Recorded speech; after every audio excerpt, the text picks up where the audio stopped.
नमस्कार मंडळी, मी संध्या सप्रे. कसे आहात तुम्ही सगळे? यूट्यूबवरील अमृताचे डोही या माझ्या आध्यात्मिक चॅनलमध्ये मी तुम्हा सगळ्यांचं मनापासून स्वागत करते. आपण भागवत कथा पुराण बघत आहोत. भागवत कथा पुराण एपिसोड 22वा आज मी चालू करते. अष्टम स्कंदाला आज सुरुवात होते. अष्टम स्कंदामध्ये आपण काय बघणार आहोत हे आपण बघूया. यामध्ये आपण याचा विषय आहे मन्वंतर किंवा सद्धर्म. ते काय हे आपण जाणून घेऊ. गजेंद्र मोक्षाची कथा आपण जाणून घेऊ. गजेंद्रचा पूर्वजन्म आपण जाणून घेऊ आणि इतरही काही कथा आणि उपनिषदांचा संदर्भ आपण जाणून घेणार आहोत. भागवत एपिसोड 22व्याला सुरुवात करण्यापूर्वी मंगलाचरण म्हणून मी सुरुवात करते.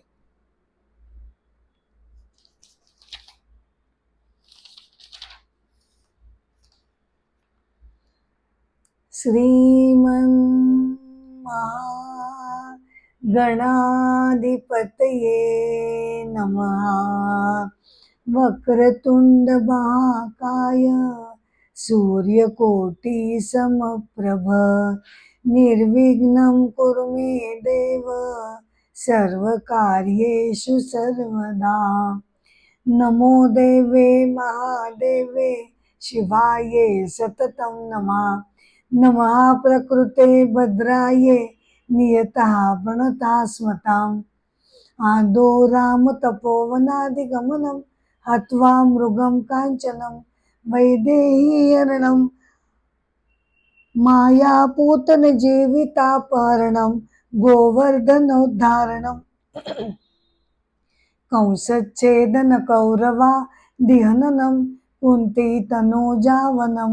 एतद् भागवतं पुराण कथितं श्रीकृष्ण लीलामृतम्. समचरण सरोजं सांद्र नीलांबुदाभं जगन्वीत पाणिं मंडनं मंडनानां तरुण तुलसीमाला कंदरं कंजनेत्रं सदयधवलहासं विठ्ठलं चिंतयामि. सच्चिदानंदरूपाय विश्वोत्पत्त्यादिहेतवे तापत्रय विनाशाय गोविंदाय नमो नमः. कृष्णाय वासुदेवाय हरये परमात्मने प्रणतक्लेशनाशाय गोविंदाय नमो नमः. एपिसोड 22वा 8व्या स्कंदाला आपण सुरुवात करतोय. 8व्या स्कंदाचा विषय आहे मन्वंतर किंवा सद्धर्म असंही म्हटलं जातं. मन्वंतर म्हणजे काय आणि सद्धर्म म्हणजे काय ते आपण बघू. सद्धर्म म्हणजे मागच्या आपण एपिसोडमध्ये मनुष्यांचा सामान्य धर्म आणि त्यांची आश्रम व्यवस्था ही आपण बघितली. परंतु सद्धर्म हा वेगळा असतो. श्रेष्ठ पुरुषांमध्ये ईश्वर दत्त देणगी असते, अपार त्यांच्यामध्ये शक्ती असते आणि त्यामुळे असे श्रेष्ठ पुरुष लोकोत्तर कार्य त्यांच्या हातून घडू शकतो, कारण त्यांच्यामध्ये ईश्वरी कृपेचं अनुष्ठान बसलेलं असतं. ईश्वरी प्रगाढ शक्ती त्यांच्या कार्यातून प्रगट होत असते. त्याला सद्धर्म, श्रेष्ठ पुरुषांचा हा सद्धर्म असं म्हटलं जातं.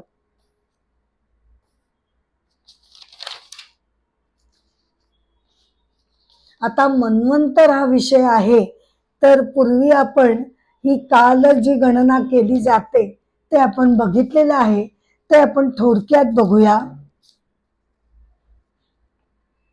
देवांची 12,000 वर्ष ही मनुष्याची किती होतात? 43,20,000 वर्ष होतात. कारण आपलं उत्तरायण म्हणजे त्यांचा एक दिवस आणि आपलं दक्षिणायन म्हणजे त्यांची एक रात्र. या प्रकारे कॅल्क्युलेट करत करत करत देवांची 12,000 वर्ष म्हणजे आपली 43,20,000 वर्ष होतात. देवांची ही 12,000 वर्ष म्हणजे देवांचं एक युग आणि माणसांची महायुग. देवांचे असे 71 युग हे मिळून मन्वंतर तयार होतं. एकूण मन्वंतर 14 आहेत. आणि कल्प केव्हा तयार होतो? कल्प कशाला म्हणतात? तर ब्रह्मदेवाचा एक दिवस म्हणजे मनुष्याचे 4,32,00,00,000 वर्ष होतात. आणि तशीच त्याची एक रात्र पण गणली जाते.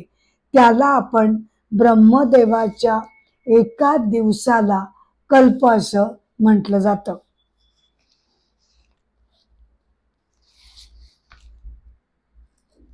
ब्रह्मदेवाच्या एका कल्पामध्ये 14 मन्वंतर असतात. त्या प्रत्येक मन्वंतराचा देव वेगळा असतो, मनू वेगळा असतो, देवता वेगळे असतात आणि सप्तर्षी हे वेगवेगळे असतात. हल्लीचं मन्वंतर हे वैवस्वत मन्वंतर चालू आहे आणि आत्ताच्या मन्वंतराचे सप्तर्षी हे मरीची, अंगिरस, अत्री, पुलस्य, पुलह, क्रतू आणि वसिष्ठ असे आपले सप्तर्षी आहेत. एकंदर मन्वंतर 14 आहेत आणि त्याचे प्रत्येक मन्वंतराचा एक एक मनू याप्रमाणे 14 मनू होतात. ह्यांचे 7 विभाग पाडले गेले आहेत. पहिल्या 7 नावं स्वयंभू, स्वारोचिष, औतमी, तामस, रैवत, चाक्षुष आणि वैवस्वत अशी ही मनूंची पहिल्या 7 नावं आहेत. यापैकी पहिले 6 मनू संपून आता 7वा मनू म्हणजे वैवस्वत चालू आहे. या सर्वांना 7 जणांना मिळून स्वयंभुवादी मनू असं म्हटलं जातं. आता ही भव्य जी कालगणना आपल्यासमोर उभी रेखलेली आहे त्याचा अर्थ काय घ्यायचा? तर त्याचा अर्थ एवढाच घ्यायचा की मन्वंतर कोणतंही असो, आपलं अगदी भले इतकुसं आयुष्य असेल, या प्रचंड कालपटलावर आपलं आयुष्य भले अगदी थोडंसं असेल, पण तरी का होईना आपण सतत भगवंतांचं अधिष्ठानावर आपले सगळे व्यवहार करायला हवेत. त्यांच्या मनन चिंतनानं, परमेश्वराच्या अपूर्व भक्तीनं आपण आपलं आयुष्य संपन्न करायला पाहिजे असा त्याचा अर्थ आहे.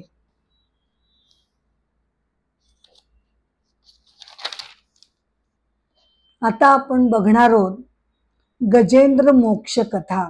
परंतु त्यापूर्वी आपण जे सद्धर्माबद्दल आपण विवरण केलं की श्रेष्ठ जे पुरुष असतात त्यांच्याकडे दैवजात अगदी दुर्लभ अशी ईश्वरी शक्ती, ईश्वरी सामर्थ्य त्यांच्यामध्ये एकवटलेलं असतं आणि त्यामुळे अत्यंत सुंदर, अद्भुत, अलौकिक अशी कार्य या महात्म्यांकडून पूर्ण केली जातात.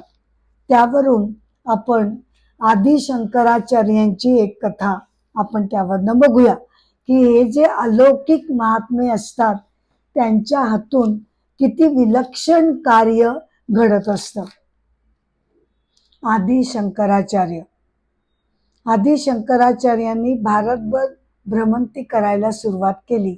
त्यांच्या यात्रेला दिग्विजय यात्रा असं म्हटलं जातं. त्यांचा नावलौकिक, त्यांची कीर्ती, त्यांची अगाढ बुद्धिमत्ता हे सगळं त्याचं वर्णन साऱ्या देशभर पसरायला वेळ लागला नाही. एके दिवशी ते गंगा किनारी गेलेले होते. त्यांच्या शिष्यांसमवेत त्यांच्या भ्रमण यात्रेमध्ये तेव्हा त्यांना असं कळलं की काश्मीरमध्ये एक प्रसिद्ध सरस्वती मंदिर आहे आणि त्या मंदिराचं वैशिष्ट्य असं आहे की त्या मंदिराला 4 बाजूंनी, 4 दिशांनी 4 प्रवेशद्वार आहेत आणि मंदिराच्या आतमध्ये एक अत्यंत अप्रतिम असं सिंहासन उभारलं गेलं आहे. हे सिंहासन जो कोणी अलौकिक अत्यंत प्रतिभावंत असा ज्ञानी मनुष्य तिथे येईल त्याला फक्त त्या सिंहासनावर बसण्याची अनुमती देण्यात येत असे. आतापर्यंत त्या मंदिरामध्ये बर का पूर्वेकडून, पश्चिमेकडून आणि उत्तरेकडून असे ज्ञानी पुरुष त्या त्या विभागातून आलेले होते आणि त्यांना तो सन्मान मिळालेला होता. परंतु दक्षिणेच्या द्वाराकडून अजून कोणत्याही ज्ञानींनी ते सिंहासन ग्रहण केलेलं नव्हतं. आदी शंकराचार्य त्यांच्या शिष्यांबरोबर त्या मंदिराच्या जवळ जाऊन पोचले. त्यांची कीर्ती आधीच फुलाच्या सुगंधाप्रमाणे पसरलेली असल्यामुळे तिथे पंडित आणि विद्वानांच्या सभेमध्ये आदी शंकराचार्यांची कठोर कसून परीक्षा घेण्यात आली. अर्थातच आदी शंकराचार्यांनी त्या सगळ्या प्रश्नांची उत्तरं त्यांना दिली आणि इतकंच नाही तर आदी शंकराचार्यांच्या अपूर्व अशा बुद्धिमत्तेमुळे त्यांच्या अत्यंत तेजस्वी व्यक्तिमत्वाने सर्व पंडित आणि ती त्यांची जी सभा होती ते अक्षरशः मंत्रमुग्ध झाले आणि त्यांनी आदी शंकराचार्यांना विनंती केली की आपण दक्षिणेच्या द्वारातून आतमध्ये जावं आणि आपण सिंहासन ग्रहण करावं अशी आम्ही विनंती करतो. आदी शंकराचार्य त्याप्रमाणे आत गेले आणि आता ते सिंहासनावर बसणार बर का. आता ते सिंहासनावर बसणार एवढ्या त्यांच्या कानामध्ये असा अस्पष्टचा आवाज ऐकू आला. साक्षात देवी सरस्वती माता त्यांच्या कानामध्ये कुजबुजली की तुझी प्रगाढ बुद्धिमत्ता आणि तुझं ज्ञान याबद्दल काहीच वाद नाही, परंतु एवढंच असून चालत नाही. सिंहासनावर बसण्यासाठी अजून एक अट आहे, ती म्हणजे तू शांतपणे डोळे मिटून तुझ्या पूर्ण आयुष्याचं अवलोकन करावंस आणि अत्यंत शुद्ध आणि निर्मळ बुद्धीनं तू हे आयुष्य व्यतीत केलेलं आहेस याची खात्री तू स्वतःशी करून घ्यावीस. तुझ्या हातून कोणतंही पापचरण घडलेलं असता कामा नये. आदी शंकराचार्यांनी मनातच सरस्वती मातेला नमस्कार केला. तिची आज्ञा त्यांनी मान्य केली आणि त्यांनी क्षणभर शांत राहून आपल्या आयुष्याचं अवलोकन केलं आणि त्यांच्या लक्षात आलं की अत्यंत शुद्ध निर्मळ बुद्धीने ते हे आयुष्य जगलेले आहेत. त्यामुळे त्यांनी सरस्वती मातेला तसं सांगितलं आणि मग त्यांनी सन्मानानं ते सिंहासन ग्रहण केलं.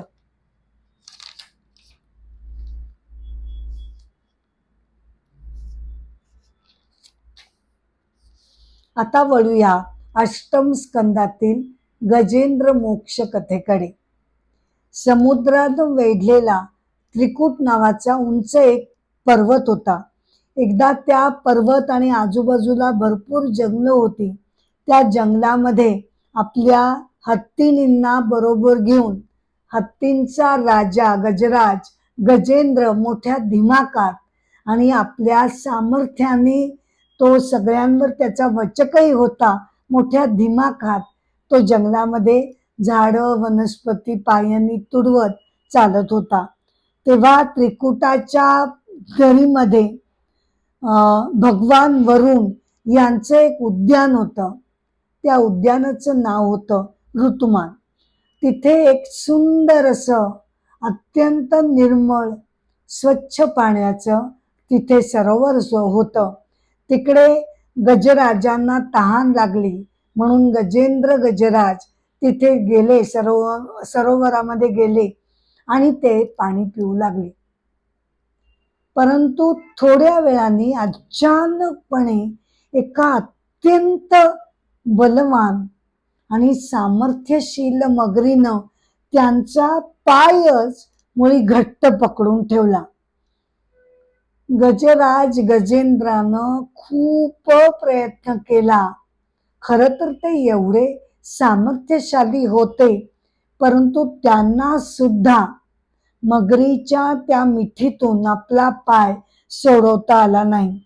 एकाग्र चित्तानं शेवटी त्यांनी ठरवलं की आपल्या हातून काहीही घडत नाहीये. तेव्हा एकाग्र चित्तानं त्यांनी भगवंतांचं स्मरण करण्याचं ठरवलं आणि अत्यंत भक्तिभावानं समर्पित होऊन त्यांना शरण जाऊन त्यांनी भगवंतांची करुणा भाकली, त्यांच्याकडे दयेची विनंती केली आणि त्याबरोबर भगवान श्रीकृष्ण गरुडावर बसून ताबडतोब तिकडे आले. गजेंद्रच्या मदतीला ते धावले. त्यांनी जी मगर होती तिचं त्यांनी तोंड फाडलं. गजेंद्र गजराज बाहेर आले. मगरही तलावातून वरती आली आणि गजेंद्रची अशा प्रकारे भगवंतांनी सुटका केली. इकडे तो मगर ताबडतोब का बाहेर आल्यानंतर ताबडतोब तो एका दिव्य शरीरानं संपन्न झाला. हा मगर पूर्वजन्मामध्ये हू नावाचा एक श्रेष्ठ गंधर्व होता. देवलांच्या शापानं त्याला ही गती प्राप्त झाली होती, परंतु भगवंतांच्या कृपेनं तो आज मुक्त झाला होता मगर रूपातून आणि मग त्यांच्या कृपेनं त्यांना नमस्कार करून तो आपल्या गंधर्व लोकी परत निघून गेला. गजराजाला सुद्धा भगवंतांचा स्पर्श होताच गजेंद्र सुद्धा भगवंतांच्या रूपामध्ये विलीन झाला.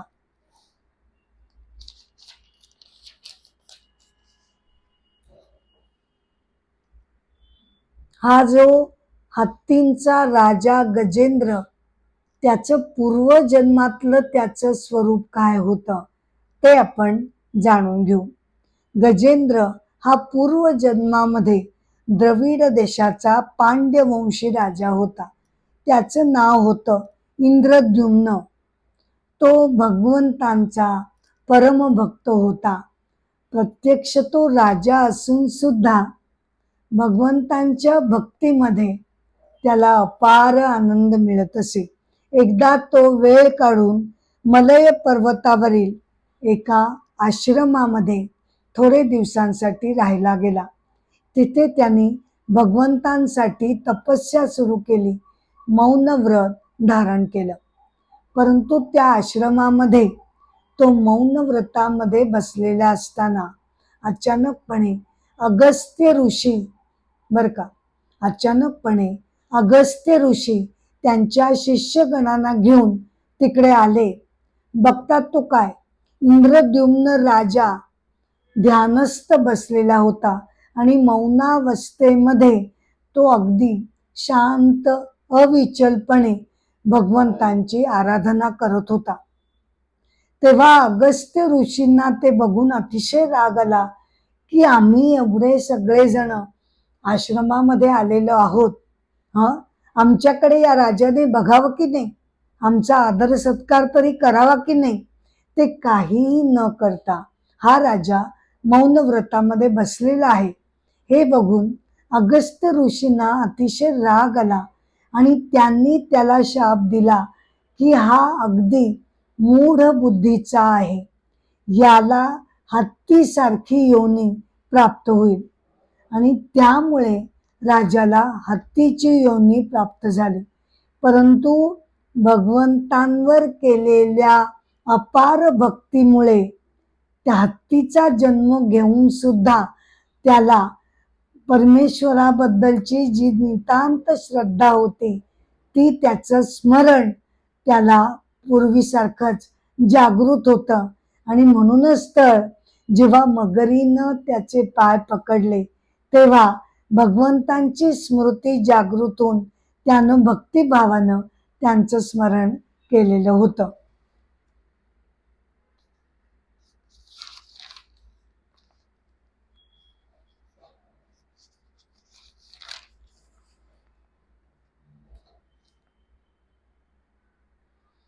भगवद्गीता अध्याय 2 मध्ये श्लोक 55 मध्ये भगवान अर्जुनाला असं म्हणतात, जेव्हा व्यक्ती मनामधील सर्व कामना सोडतो आणि आपण आपल्या जागीच संतुष्ट होतो, तेव्हा त्याला स्थितप्रज्ञ असं म्हटलं जातं. कठोपनिषदामध्ये असं म्हटलेलं आहे की जेव्हा व्यक्ती सर्व कामनांचा मनातून त्याग करते, तेव्हा मर्त्य जीव अमर्त्य होतो. म्हणजे काय? तर आपण प्रत्येक जण हे मर्त्य आहोत. कधी ना कधीतरी प्रत्येकाला मरण हे अटळ आहे. या अर्थाने प्रत्येक जण मर्त्य असला तरी सुद्धा जेव्हा साधक मनातील सगळ्या इच्छा नष्ट करतो, तेव्हा तो त्या क्षणी अमर्त्य होतो. शरीराने तो अमर्त्य होऊ शकत नाही. हे जरी खरं असलं तरी सुद्धा आपण शरीर आणि मन नसून आपण ते चिरंजीव सनातन असं ईश्वर तत्व आहोत, हे त्याला कळून चुकतं. आणि त्यामुळे तो सदा सर्वदा तृप्त असतो, कर्मबंध रहित तो शांत असतो. त्याचं वागणं बोलणं हे सदा सर्वदा प्रसन्न असतं. आणि आपल्यासारख्या लोकांसाठी या महात्म्यांचं वर्तन, त्यांचं वागणं, त्यांच्या सहवासात येणं हे अत्यंत आश्वासक ठरतं. ते आपण स्वतःला किती उंचीपर्यंत न्यायचं आहे हे जर साधकानं निश्चयपूर्वक ठरवलं, तर त्याचं रूपांतर साक्षात ईश्वरीय तत्वामध्ये व्हायला सुद्धा वेळ लागत नाही. कामना आणि इच्छांना अंतच नाही, हा त्यांचा महत्वाचा दोष आहे, नाही का? नाहीतर थोड्याफार इच्छा प्रत्येकाला असाव्यात की प्रयत्न करून त्या पूर्ण कराव्यात, पूर्ण करण्याचा प्रयत्न करावा. बरं, पूर्ण झाल्या तरी सुद्धा होतं काय की मनाची शांती काही आपल्याला मिळत नाही. कारण अनेक नवीन इच्छा आपला पाठलाग करीत धावत येतात. आणि जर कामना पूर्ण झाली नाही तर अतिशय क्रोध येतो, वाईट वाटतं, राग येतो. आणि मग त्या सगळ्या विकारांमध्येच आपली सगळी ऊर्जा, आपला सगळा वेळ त्याच्यामध्ये खर्च होत जातो. याचा अर्थ असा आहे का की बाह्य जगतामध्ये म्हणून वावरणच नको, ते बाह्य जगताचे मोह नको, ते आकर्षण नको, काहीच नको, म्हणजे मग माझ्या मनामध्ये विकारच येणार नाही. उद्या मी जर असं म्हणायला लागले एकटीच कुठेतरी राहून की बर का, मी माझ्या रागावर कंप्लीट पूर्णपणे विजय मिळवलेला आहे, मला क्रोध येत नाही, तर हे कितपत खरं ठरेल? जोपर्यंत मी एकटी आहे तोपर्यंतच हे खरं ठरेल. त्याची खरी परीक्षा जेव्हा मी समाजामध्ये वावरीन, अनेक बरे वाईट अनुभवांना जेव्हा मी सामोरे जाईन, तेव्हा माझी मनशांती ढळते का नाही ढळत, हा तेव्हा परीक्षेचा तिथे क्षण असेल. आणि तेव्हा समाजामध्ये राहूनच शांतपणे मी वेगवेगळ्या प्रसंगांना सामोरी जात असेन, तर मी म्हणू शकते की हो, मी क्रोधावर विजय प्राप्त केलेला आहे. स्थितप्रज्ञ जो आहे तो सुख दुःखांच्या पलीकडे असतो. म्हणजे काय? तर त्याला काही सुख दुःख येतच नाहीत का त्याच्या वाट्याला? येतात की. त्याच्या सुद्धा वाट्याला अनेक दुःखांचे प्रसंग येतात, त्यालाही वाईट वाटतं.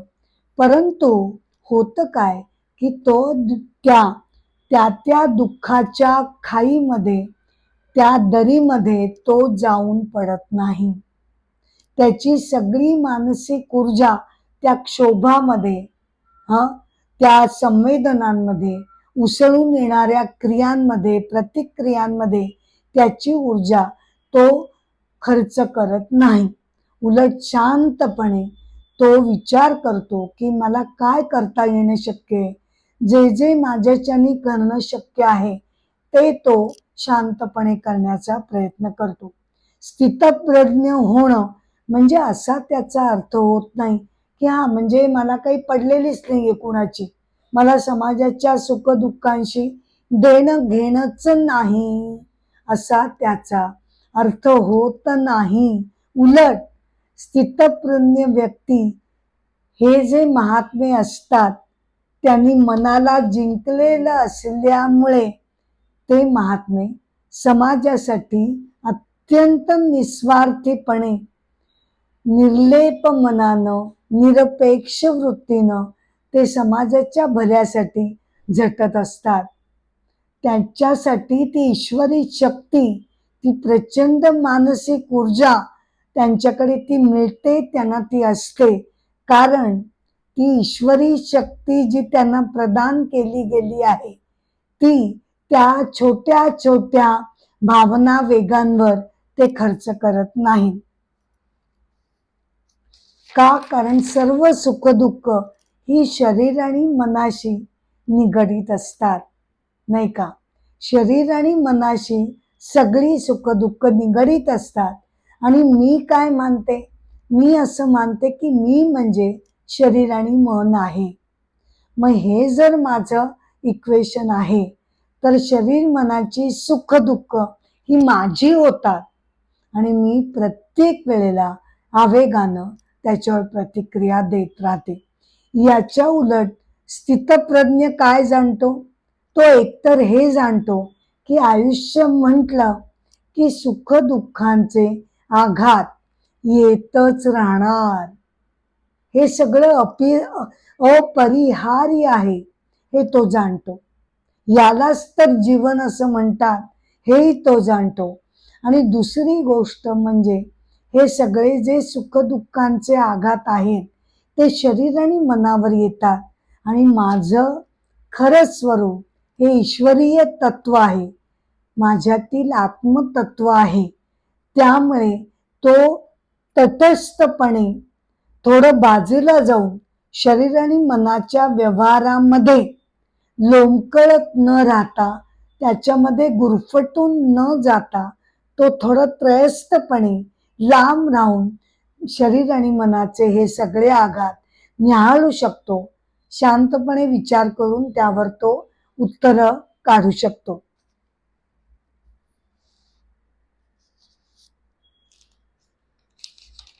सद्धर्म जे आपण म्हणतो, जे श्रेष्ठ व्यक्तींचा जो सद्धर्म आहे तो त्यांना ईश्वरी शक्ती प्रदान झालेली असतेच, पण याबद्दल काही संशयच नाही. परंतु ते सुद्धा भगवंतांनी सांगितलेल्या अध्याय 2 मधील स्थितप्रज्ञ वृत्तीनं ते जीवनाची सुखदुःख झेलत असतात आणि त्यामुळे जी त्यांची मानसिक ऊर्जा जी प्रचंड साठली गेलेली असते त्याचा विनियोग ते योग्य कारणासाठी ते नेहमी करत असतात. आणि त्यामुळे मी अध्यात्माला बऱ्याच वेळेला कॉन्झर्वेशन ऑफ एनर्जी असं नाव देते. का? कारण आपण जी सामान्य माणसं आहोत ती विनाकारण वेगवेगळ्या प्रश्नांवर, समस्यांवर, माणसांच्या वृत्तीवर, त्यांच्या वागण्या बोलण्यावर विनाकारण नको तेवढा वेळ आणि ऊर्जा खर्च करत असतो. अध्यात्म आपल्याला शांत राहायला शिकवतं. तुमची एनर्जी जी आहे, ऊर्जा जी आहे ती जपून वापरा, हे अध्यात्म आपल्याला सांगत असतं. कॉन्झर्वेशन ऑफ एनर्जी आणि प्रॉपर चॅनलायझेशन ऑफ एनर्जी हे अध्यात्माचं महत्वाचं सूत्र आहे. आपल्याला या विकार, भाव, भावना, क्रोध, राग, संताप याच्यामध्येच दरीत पडून राहायचंय की त्यातनं वर उठून मनुष्य जन्म आपल्याला जो मिळालाय तो सार्थकी लावण्यासाठी काही विशेष प्रयत्नही करायचे हे आपण ठरवणं महत्वाचं पडतं. महर्षी पतंजलींची कथा आपण बघूया. महर्षी पतंजली कोणाला माहीत नाही असं मला तरी वाटत नाही. योगसूत्र या प्रसिद्ध ग्रंथाचे ते प्रवर्तक आहेत. अष्टांग योगाचे ते निर्माते आहेत. असे हे प्रसिद्ध महर्षी पतंजली. साधारणपणे 2ऱ्या शतकामध्ये त्यांचा जन्म झाला असं मानण्यात येतं. उत्तर प्रदेशातील गोंडा नावाच्या गावी त्यांचा जन्म झाला.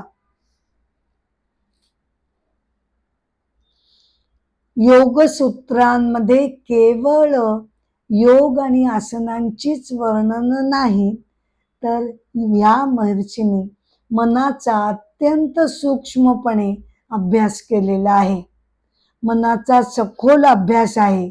आणि एवढंच नाही तर ईश्वरी अनुभूती किंवा आत्मसाक्षात्कार होण्यासाठी योगी साधकानं काय काय करायला हवं हे सुद्धा महर्षी पतंजलींनी विस्तृतपणे सांगितलेलं आहे. अष्टांग योगामध्ये 8 अंगांचा हा योग त्यांनी वर्णन केलेला आहे. यम, नियम, आसन, प्राणायाम, प्रत्याहार, धारणा, ध्यान आणि समाधी असा हा अष्टांग योग महर्षी पतंजलींनी सांगितलेला आहे. त्यांना शेषनागाचे अवतार मानलं जातं. एकदा योगाचे जे मूळ प्रवर्तक ते आहेत भगवान शिवशंकर, त्यांच्याकडे एकदा अनेक ऋषी गेले आणि त्यांनी विचारलं की आमच्या मानसिक स्वास्थ्यासाठी आम्ही काय करायला हवं. तेव्हा शेषनागाचे अवतार म्हणून महर्षी पतंजलींचा जन्म झाला असं मानण्यात येतं. आणि त्यांनी मनाचा सूक्ष्म अभ्यास करून मनाला नियंत्रित कसं ठेवावं, नियमित कसं ठेवावं याचं मार्गदर्शन त्यांनी योगसूत्रामध्ये आपल्याला केलेलं आहे.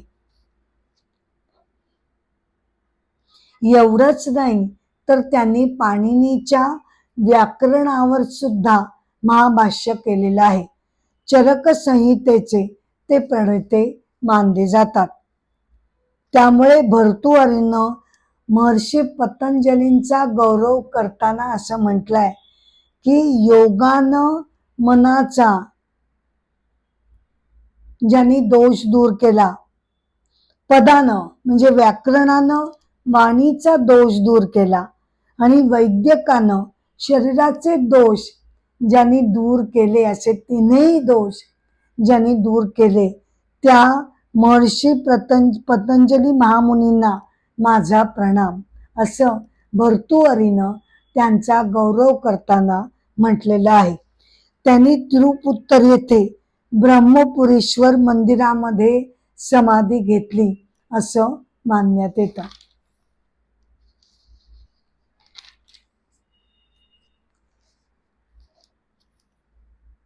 मुंडक उपनिषदामध्ये असं म्हटलेलं आहे की जेव्हा आपण मनापासून एकाच गोष्टीचा ध्यास घेतो, त्याच्यासाठी आपण श्रम करतो, तेव्हा ते आपल्याला साध्य होतं. पण बऱ्याच वेळेला आपण निराश होतो. आपण म्हणतो मी हे कार्य हाती घेतलेलं पण माझ्या हातून काही ते पूर्ण झालं नाही. असं घडण्याचं कारण काय हे मुंडक उपनिषदामध्ये सांगितलेलं आहे की बऱ्याच वेळेला आपण जर आपल्या स्वतःच्या आयुष्याचं वर्तणुकीचं नीट परीक्षण केलं तर काय आढळतं की आपल्या समोर केवळ एकच ध्येय नसतं. त्याचा पाठपुरावा करायला लागलो की बाकीचे अनेक विचार सुद्धा धावत येतात. हजारो विचारांच्या मध्ये आपला गोंधळ उडतो. हे पूर्ण करू की ते पूर्ण करू आणि मग आपल्या हातून त्याचा पाठपुरावा ध्येयाचा ध्यासाचा पाठपुरावा नीटपणे केला जात नाही. अनेक नकारार्थी विचार येतात, अनेक अडचणी येतात, त्यांना घाबरून आपण पलायन करतो. अशामुळे आपली ध्येयपूर्ती होऊ शकत नाही. परंतु समग्रतेनं आपण जर निश्चयपूर्वक आपल्या ध्येयाचा पाठपुरावा केला तर निश्चितपणे आपल्याला ईश्वरी शक्ती मिळते असं या मंत्रामध्ये म्हटलेलं आहे. आणि त्यालाच ईश्वरी आत्मप्रसाद असं म्हटलेलं आहे. काय घडतं की साधक जेव्हा ध्यानामुळे आपल्या अंतर्मनातील सगळी निगेटिव्हिटी काढून टाकतो, तेव्हा एक प्रचंड मानसिक ऊर्जेचा स्रोत आपल्यासाठी तयार होतो. आणि मग जेव्हा तो ईश्वरीय तत्वावर शांतपणे स्थिर होतो, जेव्हा त्याला त्या ऊर्जेच्या साहाय्यानं आपल्यातील ईश्वरीय तत्व स्वतःला प्रगट करतं, जेव्हा तो त्या ईश्वरीय तत्वाचं अधिष्ठानावर आता तो स्थिर राहतो, तेव्हा त्याला आपल्यातील ईश्वरीय तत्वाची जागृती होते. आणि ही जी सगळे भावना आणि विकार आहेत ते सर्व मनाचे खेळ आहेत हे त्याच्या लक्षात येतं. त्यामुळे तो त्यामध्ये गुंतून पडत नाही. साधकाला जेव्हा आत्मसाक्षात्कारानं स्वतःचं ईश्वरीयत्व सापडतं, त्याचं खरं रूप हे आत्मतत्व आहे हे जेव्हा त्याला लक्षात येतं, तेव्हा त्याचा हा दुसरा जन्म मानला जातो आहे. याच जन्मामध्ये त्याचा हा दुसरा जन्म आहे असं मानला जातो. पहिला जन्म हा मातेच्या गर्भातून होतो आणि तो अहंकाराला जन्म देतो. परंतु आत्मसाक्षात्कारानंतर हा जो दुसरा जन्म मानला जातो, तेव्हा त्याच्यातील मनबुद्धीचा विलय होऊन, अहंकाराचा विलय होऊन तो ईश्वर स्वरूप म्हणून जन्मतो. नव्यानं आता तो ईश्वर स्वरूप म्हणून तो जन्म घेतो.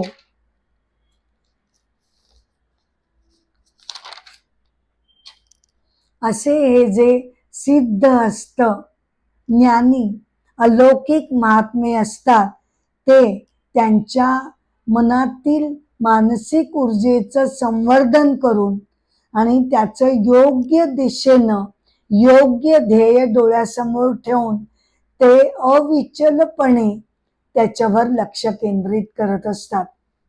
राजा जनकाची कथा आपण त्या दृष्टीनं बघूया. भगवद्गीतेमध्ये अध्याय 3 श्लोक 20 यामध्ये भगवंतांनी या राजा जनकाचं उदाहरण अर्जुनाला दिलेलं आहे. भगवंत असं म्हणतात, जनकादिकांनी सुद्धा याप्रमाणे कर्मानेच सिद्धी म्हणजे आत्मसाक्षात्कार प्राप्त केला. तसंच लोकसंग्रहाकडे लक्ष देऊन हे अर्जुना, तुला कर्म करणंच हे योग्य ठरेल. भगवद्गीतेमध्ये ज्या राजा जनकाचा उल्लेख भगवंतांनी केलेला आहे तो वेदकालीन राजा जनक आहे. मिथिलेचा राजा राजा जनक हा आत्मज्ञानी असूनही त्यानं कर्म मार्गाचं अवलंबन केलेलं आहे. आत्मसाक्षात्कारानंतर सुद्धा त्यांनी आपली कर्तव्य आणि आपली कर्म ही सोडली नाही. योग वसिष्ठ या ग्रंथामध्ये राजा जनक हा आत्मज्ञानी असून पूर्णपणे तो जीवनमुक्त राजा होता असं म्हटलं गेलं आहे. राजा जनक असं म्हणतात की मी आसक्ती न ठेवता जबाबदारीनं राज्य चालवत आहे. महाभारताच्या बर का महाभारताच्या शांती पर्वामध्ये राजा जनक आणि ब्रह्मवादिनी सुलभा यांच्यातील संवादाचं वर्णन आलेलं आहे. सुलभा ही वेदकालीन अत्यंत ज्ञानी अशी स्त्री होती. तिचं एकदा मिथिलेच्या राजा जनकाबरोबर जो संवाद घडला त्याचं वर्णन महाभारतामध्ये आलेलं आहे. तेव्हा जनक राजा सुलभाला असं सांगतो की माझा एक हात बर का माझा एक हात चंदनानं सुशोभित केला आणि दुसरा हात जरी जाळून टाकला तरी सुद्धा दोघांची जी सुखदुःख आहेत ती माझ्या दृष्टीनं सारखीच आहेत. मला महात्म्या पंचाशखाने 3 प्रकारच्या जीवनातील निष्ठा शिकवलेल्या आहेत बर का. राजा जनक असं सांगतो की महात्म्या पंचाशखाने त्याला 3 आयुष्यक्रमणाचे मार्ग सांगितलेले आहेत. पहिला आहे कर्मसन्यास म्हणजे कर्मांचा संन्यास घेणं. दुसरा आहे कर्मयोग म्हणजे कर्म करत राहणं. आणि तिसरा जो मार्ग त्यांनी सांगितला तो आहे आसक्ती विरहित कर्म ज्ञानपूर्वक करणं. ही तिसरी निष्ठा त्यानं मला सांगितली, त्याचं मी पालन करत आहे. म्हणजे स्वतः आत्मज्ञानी असून सुद्धा आसक्ती विरहित निष्काम वृत्तीनं राजा जनक राज्यकारभार करतो आहे.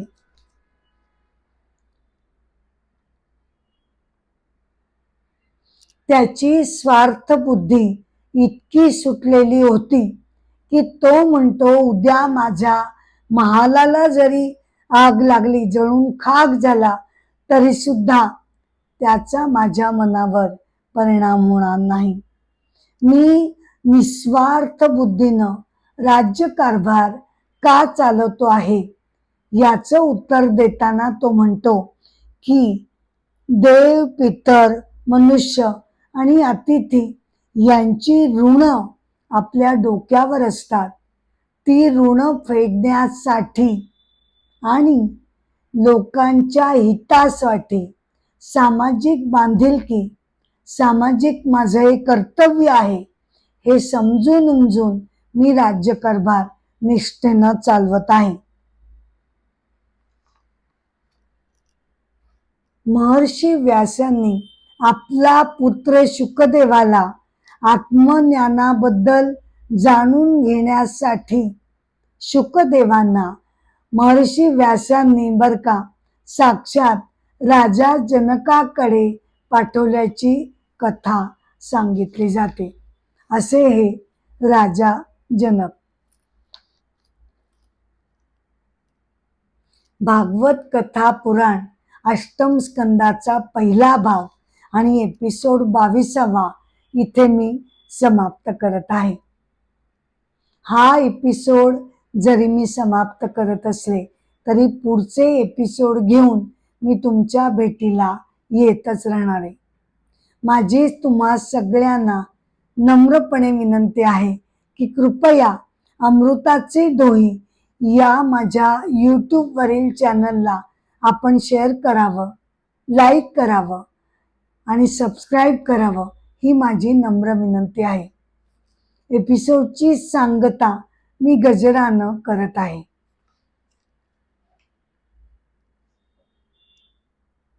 पुंडलिक वरदा हरी विठ्ठल श्री ज्ञानदेव तुकाराम पंढरीनाथ महाराज की जय. राजाधिराज रामचंद्र महाराज की जय. भगवान गोपाल कृष्ण महाराज की जय. मंगल मूर्ति मोरया. जय जय राम राम कृष्ण हरी.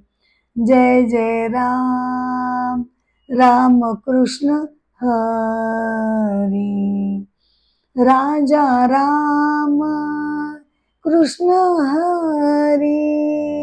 राजा राम कृष्ण हरी हरी. जय जय राम राम कृष्ण हरी. जय जय राम राम कृष्ण हरी हरी. नमस्कार.